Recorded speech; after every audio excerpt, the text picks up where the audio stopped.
اس تصویر کو دیکھ کر عمران بے اختیار چونک پڑا۔ عمران نے ایک بار پھر اخبار اٹھایا اور غور سے اس تصویر کو دیکھنے لگا۔ یہ تو ملٹری اسپیشل فورس کے فورن ایجنٹ میجر راشد کی تصویر ہے، عمران نے حیرت بھرے لہجے میں کہا، اور پھر وہ تصویر کے نیچے سنگل کالمی خبر پڑھنا شروع ہو گیا۔ خبر کے مطابق میجر راشد، جس کا تعلق فوج سے تھا اور جو ویسٹرن کالونی میں رہتا تھا، اپنے کمرے میں مردہ حالت میں پایا گیا تھا۔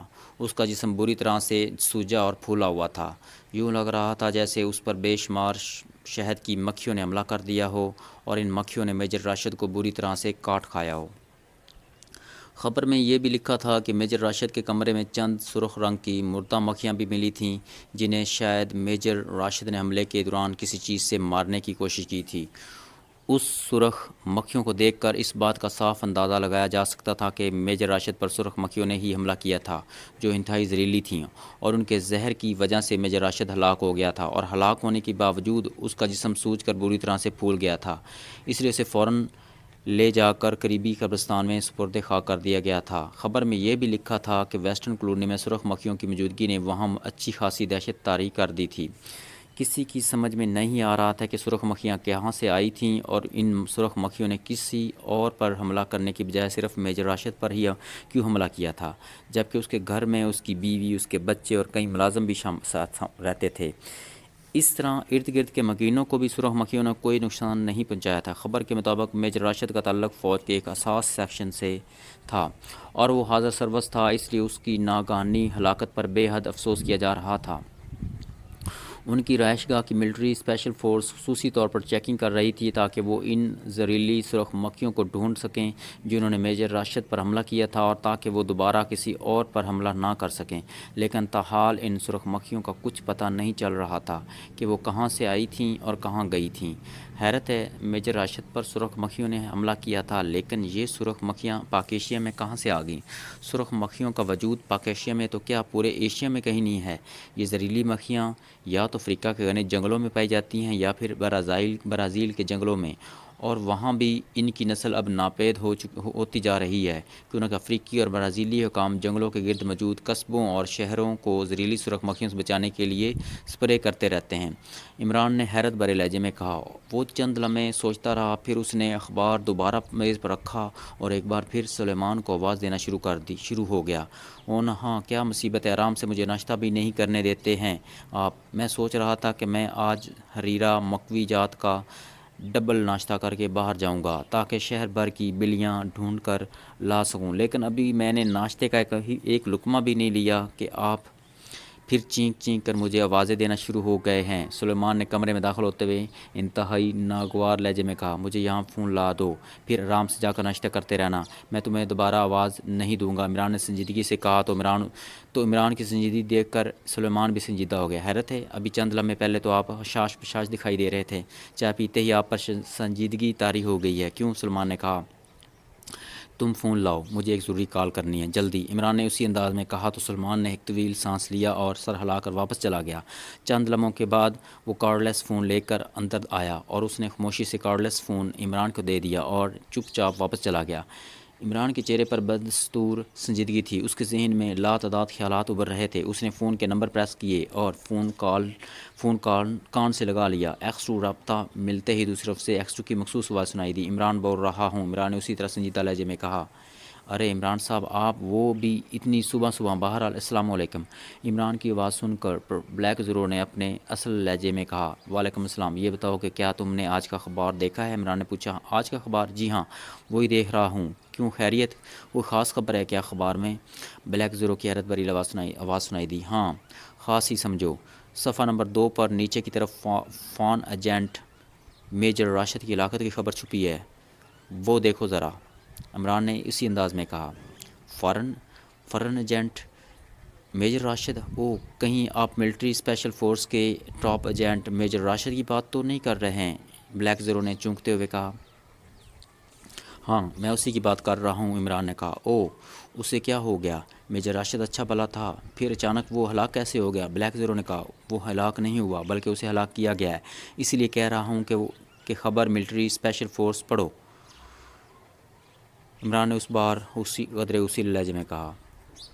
ایک منٹ میں خبر پڑھ کر آپ کو کال کرتا ہوں۔ بلیک زیرو نے عمران کے لہجے میں اسے کنسر دیکھ کر سنجیدہ ہوتے ہوئے کہا۔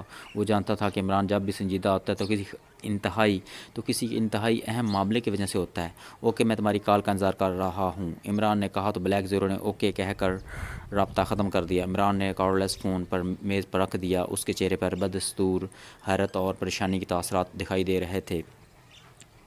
5 منٹ کے بعد کارڈلیس فون کی گھنٹی بج اٹھی تو عمران نے ہاتھ بڑھا کر فون اٹھایا اور کال ریسیو کا بٹن پریس کرتے ہوئے فون کان سے لگا لیا۔ پڑھ لی ہے خبر؟ عمران نے پوچھا۔ جی ہاں، اور یہ بات میرے لیے انتہائی حیرت انگیز ہے کہ میجر راشد سرخ مکھیوں کے کاٹنے سے ہلاک ہوا ہے جو انتہائی خطرناک اور زہریلی تھیں، لیکن میری سمجھ میں یہ بات نہیں آ رہی کہ پاک ایشیا میں ایسی زہریلی سرخ مکھیاں کہاں سے آ گئی ہیں؟ ان کا تو ایشیا میں کوئی وجود ہی نہیں ہے۔ بلیک زیرو کی حیرت بھری آواز سنائی دی۔ اسی بات نے تو مجھے بھی چونکنے پر مجبور کیا ہے۔ اگر میجر راشد کسی اور طریقے سے ہلاک ہوا ہوتا تو شاید مجھے اتنی حیرت نہ ہوتی، لیکن یہ سرخ مکھیاں، یہ میرے لیے انتہائی تعجب کی بات ہے کہ سرخ مکھیوں نے صرف میجر راشد پر ہی حملہ کیوں کیا تھا، حالانکہ سرخ مکھیاں جہاں بھی ہوتی ہیں وہ یہ تمام جانداروں پر حملہ کرتی ہیں اور ان جانداروں کا خون چوس کر ہی زندہ رہتی ہیں۔ اگر ویسٹرن کالونی یا میجر راشد کی رہائش گاہ میں ہی کہیں سرخ مکھیاں موجود تھیں تو انہوں نے صرف میجر راشد کو ہی کیوں ہلاک کیا ہے؟ انہیں تو گھر کے باقی افراد ملکن ارد گرد کے مکینوں پر بھی حملہ کرنا چاہیے تھا، لیکن ایسا کچھ بھی نہیں ہوا ہے۔ خبر کے ایک حصے میں یہ بھی لکھا ہوا ہے کہ میجر راشد کے سارے جسم پر سرخ مکھیوں کے ڈنک کے نشان ہیں، جبکہ وہاں سے ملنے والی مردہ سرخ مکھیوں کی تعداد بے حد کم ہے، جس کا مطلب ہے کہ میجر راشد نے اپنے بچاؤ کے لیے چند مکھیوں کو تو ہلاک کر دیا تھا، لیکن مکھیاں اس قدر زیادہ تھیں کہ وہ اس پر حاوی ہو گئی تھیں۔ اور پھر حیرت کی بات یہ ہے کہ میجر راشد کو ہلاک کر کے مکھیاں وہاں سے چلی بھی گئی تھیں۔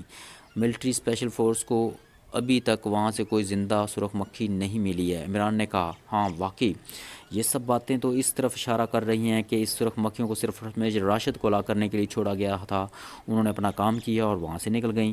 لیکن عمران صاحب، یہ سب کچھ کیسے ممکن ہو سکتا ہے؟ سرخ مکھیاں کسی کے کنٹرول میں تو نہیں ہو سکتی ہیں۔ اگر انہیں میجر راشد کی ہلاکت کے لیے ہی بھیجا گیا تھا تو انہوں نے کسی اور کو نقصان کیوں نہیں پہنچایا، اور کہاں غائب ہو گئی ہیں؟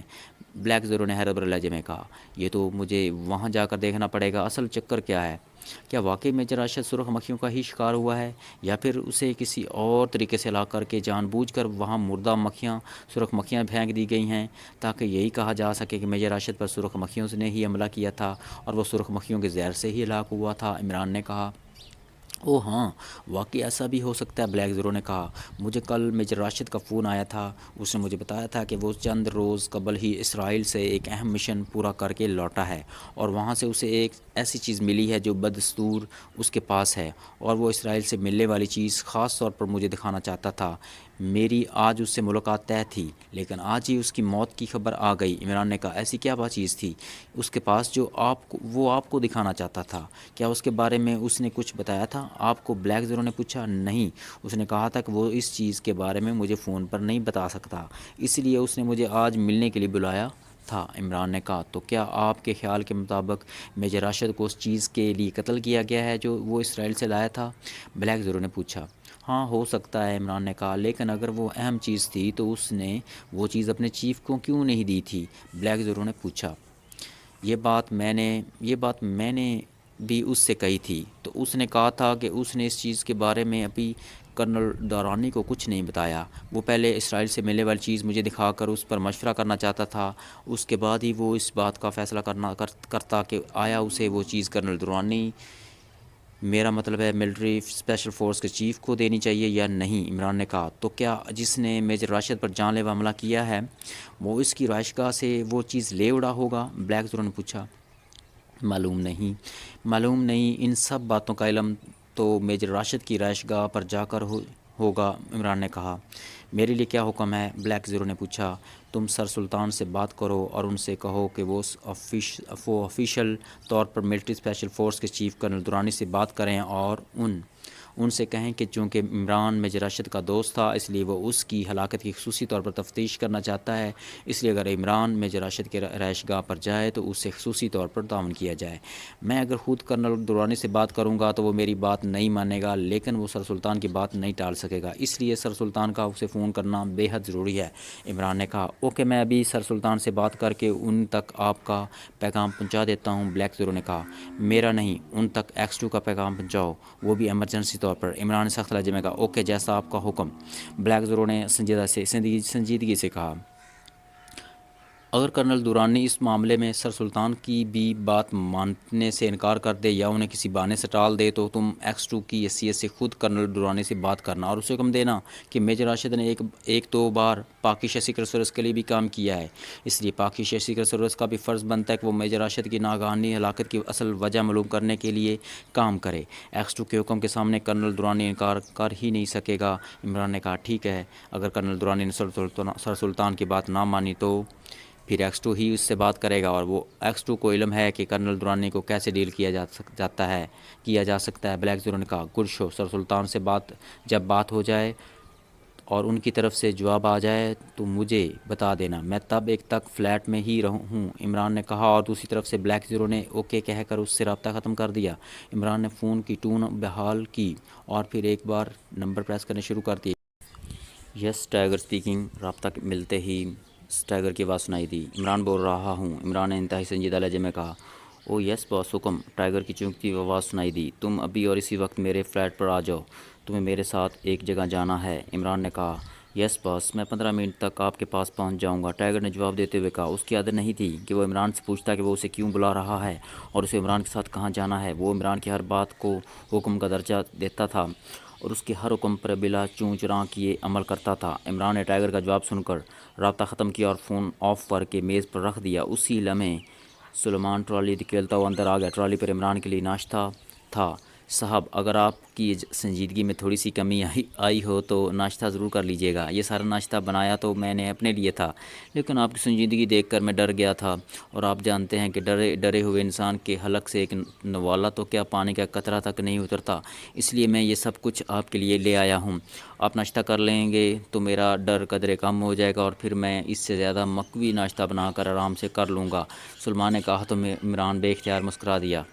آج پتہ چلا کہ تم میری سنجیدگی سے ڈرتے ہو۔ اب میں کوشش کروں گا کہ میں تمہارے سامنے سنجیدہ ہی رہا ہوں، اور کچھ نہیں تو تم میری سنجیدگی دیکھ کر مجھ سے سابقہ تنخواہوں کا مطالبہ تو نہیں کرو گے۔ عمران نے مسکرا کر کہا ایسی بھی کوئی بات نہیں، تنخواہ دینے کے معاملے میں جب آپ میرے سامنے سنجیدہ ہونے کی کوشش کریں گے تو پھر میں بھی سنجیدہ ہو جایا کروں گا، اور آپ جانتے ہیں کہ جب میں سنجیدہ ہوتا ہوں تو پھر آپ کو ہی رنجیدہ ہونا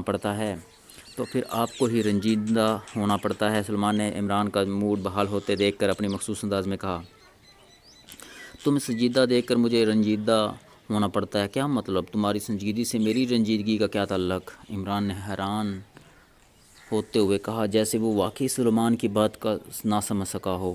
مجھے رقم کی جب ضرورت پڑتی ہے تو میں سنجیدگی سے آپ کی چھپائی ہوئی ساری رقم حاصل کر لیتا ہوں، چاہے رقم آپ نے جوتوں کے ڈبوں میں چھپائی ہو یا پھر اپنی پرانی جرابوں میں۔ میری سنجیدگی سے نکالی ہوئی رقم جب آپ کو نہیں ملتی تو ظاہر ہے آپ کو رنجیدہ ہی ہونا پڑتا ہے، سلیمان نے کہا۔ تو عمران بے اختیار کھلکھلا کر ہنس پڑا۔ اسے سنجیدگی نہیں چوری کہتے ہیں پیارے، عمران نے ہنستے ہوئے کہا۔ جی نہیں، چوری کرنے والے اپنے پیچھے کوئی نشان نہیں چھوڑتے، میں تو آپ کی چھپائی ہوئی رقم جہاں سے نکالتا ہوں وہاں باقاعدہ ایک پرچی پر اپنا نام لکھ دیتا ہوں، اور ساتھ یہ بھی لکھ دیتا ہوں کہ اس جگہ سے مجھے کتنی رقم ملی ہے اور میں نے وہ رقم اپنی کس ماہ کی تنخواہ میں وصول کی ہے، سلیمان نے ترکی بدرکی جواب دیتے ہوئے کہا۔ تو عمران ایک بار پھر ہنس پڑا۔